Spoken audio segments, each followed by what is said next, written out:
What's up, guys? Calvin Cornell here, and I just got over to the pole barn area with a lot of our equipment that you see back here behind me.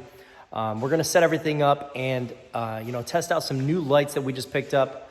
So as you see back here, we just picked up the Blizzard Squarodox 3D LED panels, and we want to test them out, see how they go.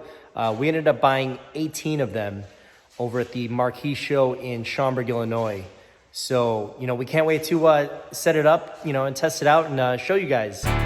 Don't forget my love.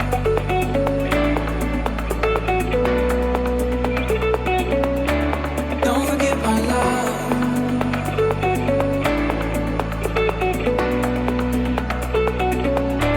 Don't forget my love.